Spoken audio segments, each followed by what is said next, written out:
I'ma fuck up my life. I'ma fuck up my life. We gon' party all night. She don't care if I die.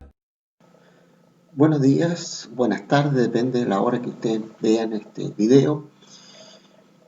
Pero recuerdo que debe de quedarse en casa.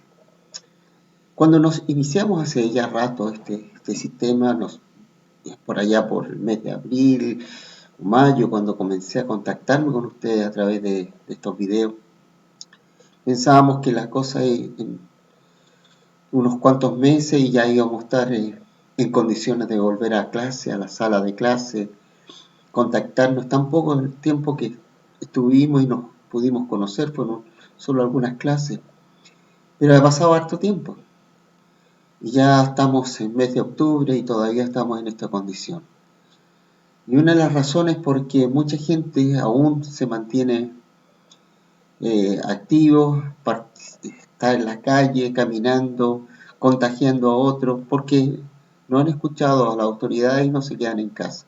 Por eso es importante quedarnos en casa, mantener este resguardo de ponerse nuestra mascarilla, lavarse las manos, todas esas cosas. Entonces, para que ojalá, no sé, no creo que este año, pero ya el próximo año podamos vernos y retomar, ¿no es cierto?, un contacto en nuestra sala de clase. Dicho después de esto, vamos a iniciar la clase de hoy. Hemos estado hablando de la edad, la época colonial en nuestro país. Hemos hablado de la relación de la iglesia. Hemos hablado del aspecto social. Hoy día vamos a hablar de lo que se denomina el arte colonial. En los grandes centros urbanos de América colonial se desarrolló con fuerza un movimiento artístico de origen europeo, el denominado barroco. Cuando hablamos de los grandes centros urbanos coloniales, no corresponde a Chile, porque la verdad es que en nuestro país la ciudad más grande que podría ser era Santiago, pero la verdad es que era unas cuantas casas, no era mucha gente la que vivía allí. Se habla de en algún momento no más de 3.000 personas, por lo tanto no era una ciudad como sí ocurrió, por ejemplo, con Lima, con el caso de México, o en el Cusco, Quito, que también fue una ciudad importante. No así acá, ¿no es cierto? Pero aún así, estos movimientos que se van a desarrollar en estas ciudades, en estas urbes, cuando hablamos urbe hablamos de ciudad, llega un movimiento artístico, se denominado el barroco, y se toman estas ideas, algunos artistas americanos, algunos artistas de origen indígena también, y comienzan a crear un tipo de pintura o algunos elementos que lo toman de lo europeo, pero también del mundo indígena. Entonces, el cual caracterizó por la exageración en el diseño, la ornamentación recargada y la saturación de elementos, o sea, muchos elementos en la pintura, en las construcciones, por ejemplo, en las iglesias, ya que se fusionó con las herencias antiguas, culturas indígenas, con los aportes europeos. Por lo tanto, constituyó una expresión de sincretismo cultural y religioso. O sea, esta unión de elementos europeos y la unión de los elementos religiosos europeos, que ya hemos hablado del catolicismo, más los elementos religiosos que habían aquí en América, se va a transformar, ¿no es cierto?, esta fusión de elementos en un arte que es distinto al que venía desde Europa y es distinto al arte también que se estaba desarrollando aquí en América. Entonces, ¿qué características tuvo este arte colonial aquí en Chile? Ya les decía, se trajeron los elementos de afuera porque acá en nuestro país no era mucha la población que había. Entonces, los grandes pintores eran básicamente venidos desde afuera. Pero aún así también hubo algún desarrollo en nuestro país. Vamos a ver, dice, el arte barroco es un estilo que sirve a los poderes para mantener el orden. Tanto la monarquía como la iglesia alimentaban con su riqueza el poder de la manifestación excesiva de un estilo que pretende ser vistoso, o sea, algo maravilloso, algo que se veía muy bien, y de hecho, si ustedes tienen la posibilidad alguna vez de ir y algunos a lo mejor que son de Perú o son de Bolivia, han visto en algunas de las ciudades o en algunas de las ciudades grandes de Bolivia, del Perú, unos templos maravillosos donde se puede encontrar este tipo de arte. Pero también lo vemos en las manifestaciones, en los templos del interior de nuestro país o las iglesias andinas. Por ejemplo, la iglesia de Parinacota y algunos murales que justamente manifiestan este arte barroco. El barroco ponía énfasis en la credibilidad. Esto significa que cuando se estaban exponiendo misterios divinos, la forma de representarlos debía procurar ser lo más creíble posible para que los fieles pudieran comprender lo enseñado. Debía ser un estilo naturalista que imitara la realidad para que el fiel lograra empatizar con los representados. Debía ser naturalista, o sea, que debía estar tomando los elementos de la realidad, pero llevándolo al ámbito divino. Ya vamos a ver algunas pinturas para poder explicar esto mucho mejor y ustedes a través de estas pinturas puedan visualizar lo que estamos diciendo. Eh, y además, ¿no es cierto?, lo increíble, lo divino. Esto es un documento de una autora historiadora chilena que ha investigado diversos temas de la historia cultural, religiosa, la historia de la alimentación, imagen y memoria del patrimonio, ¿ya? Olaya de Sanfuente, ¿ya? Vamos a ver perdón, aquí vamos a ver un poco lo que estábamos hablando. Decía, la pintura colonial estuvo influida o influenciada por las escuelas artísticas europeas y por la escuela del Cusco, Potosí y Quito. Entonces hablamos de la cusqueña, quiteña, potosina, y en estas cobra importancia el dibujo y el color dispuesto para representar los símbolos de la fe cristiana y los riesgos que se exponían los fieles. Por ello, los principales temas de la pintura colonial estaban vinculados al aspecto religioso, como la vida de los santos. Este es un cuadro de Miguel de Barrios.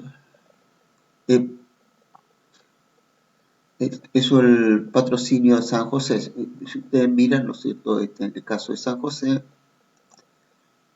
lo que está allí, cómo está la adoración, los elementos que allí aparecen, las figuras, las vestimentas, el colorido, el arte barroco destaca mucho el colorido, y eso se manifiesta a través de esta pintura. Vamos a otras imágenes. La última cena, pintura perteneciente a la escuela cusqueña de pintura, está en la Catedral de Cusco y corresponde al siglo XVIII, que es muy distinto a la pintura, ¿no?, de la última cena de otro grandes pintor, que es Leonardo da Vinci, pero si de alguna manera trata de copiar el cuadro de Leonardo da Vinci, pero una visión mucho más, digamos, regionalista, mucho más vista desde el punto de vista del americano. Si ustedes miran el cuadro de Da Vinci y lo comparan con esto, van a ver algunos elementos parecidos. Aquí hay otro elemento de la Virgen de Nuestra Señora la Merced, óleo de José Luis Castro, que también muestra un poco esta influencia, ¿no es cierto?, del barroco, pero tenemos la influencia regional americana. Tenemos otros cuadros que estamos aquí, uno del Museo del Carmen del Maipú, en nuestro país. Si ustedes miran el colorido, y esto es lo que quería destacar en delante cuando les hablaba, ¿no es cierto?, los elementos, de alguna manera tomando elementos muy coloridos del mundo andino, algo real, manifestándose aquí en un ángel, el arcángel.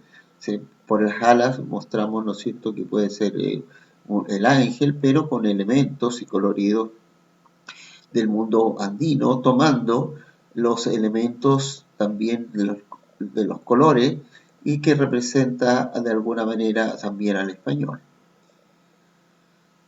Si nosotros vemos las características de la Virgen acá, la forma, en este caso de la Virgen, y el niño, en este caso Jesús, con elementos también andinos. ¿Qué otros elementos coloniales, aparte de la pintura? Bueno, la pintura estuvo influenciada por la escuela artística europea, por la denominada escuela cusqueña.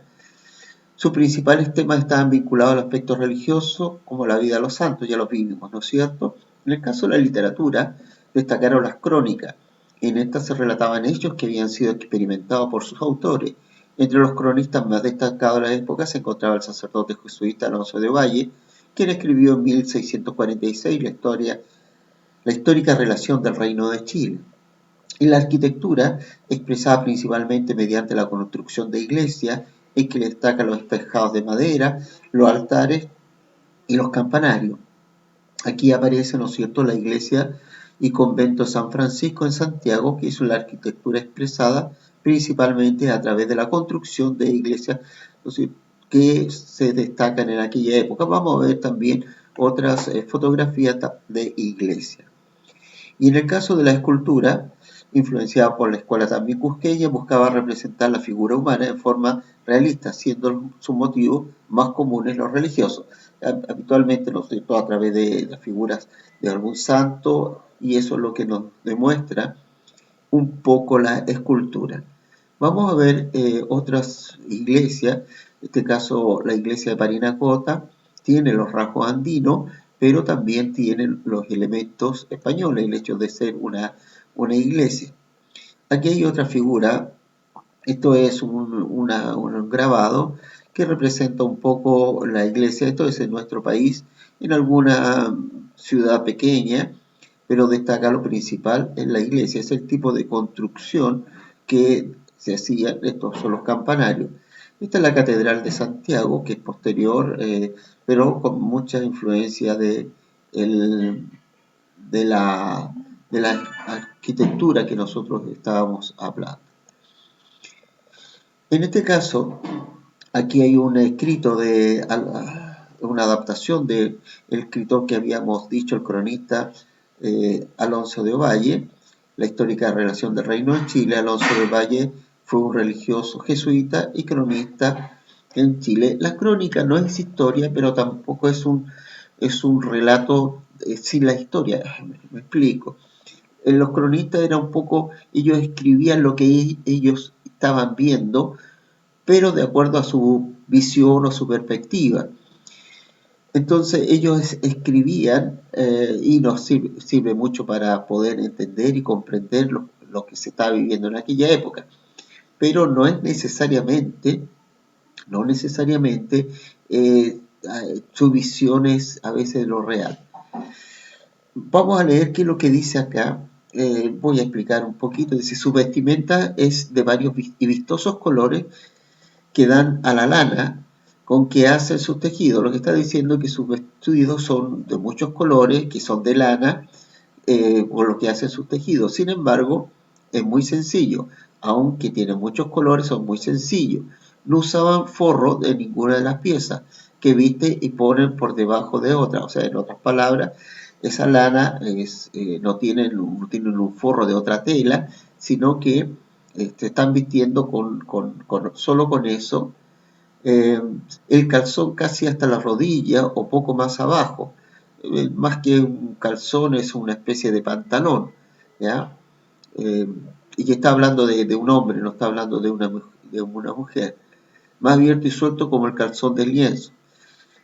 Además está inmediato a la carne, no usan camisa. En otras palabras, no usan otra cosa, sino que están colocando este elemento sobre su cuerpo sin algún otro elemento como una camisa, como una camiseta o algo así. Además está inmediato a la carne porque no usan camisa. El cuerpo lo visten con lo que llamamos camiseta ellos macuñi.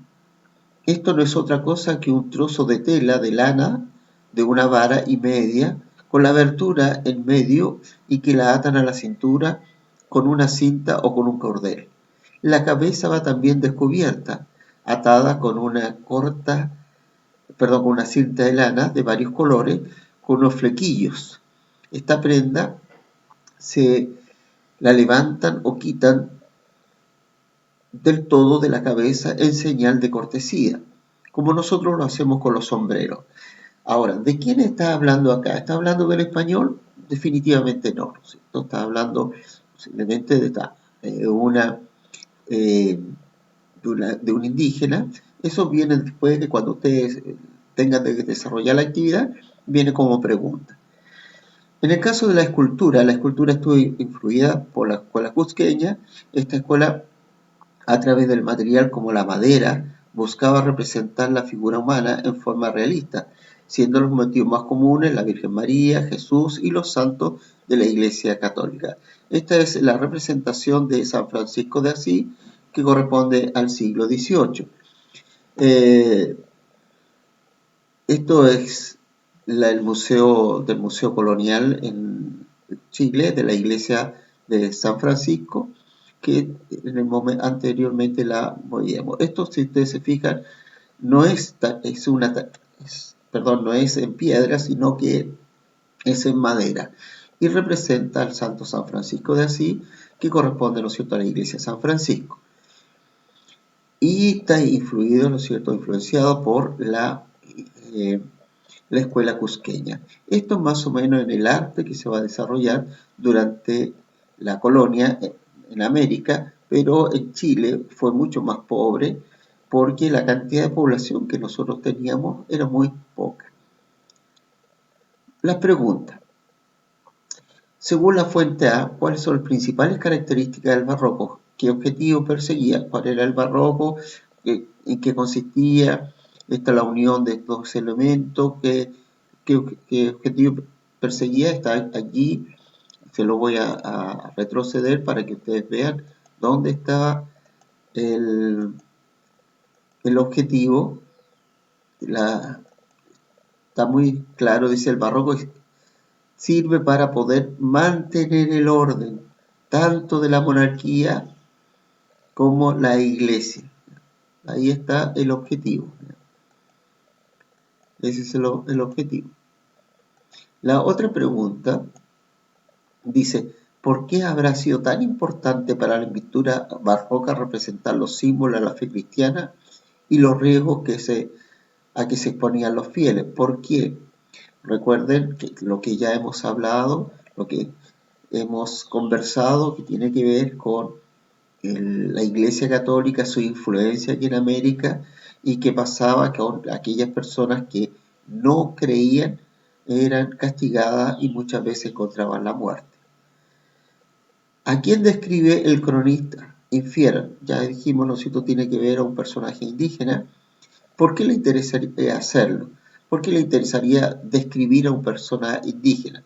Por supuesto, porque no está escribiendo para nuestro país, para aquí los chilenos, está escribiendo para que esta tierra la puedan conocer en Europa, y no, los europeos no tenían la posibilidad de venir a América, entonces él describe cómo eran los habitantes de esta región. Y la número 4, ¿cómo se manifiesta la influencia del barroco en las fuentes visuales de esta página? ¿Cómo se manifiesta? Vimos la pintura, vimos las iglesias, vimos la escultura. Eso es lo que está preparado para esta semana. No es muy larga la lección porque ya estamos terminando prácticamente esta unidad y espero muy pronto hacer alguna prueba, alguna evaluación en la que ustedes puedan responder. Nos vemos entonces la próxima.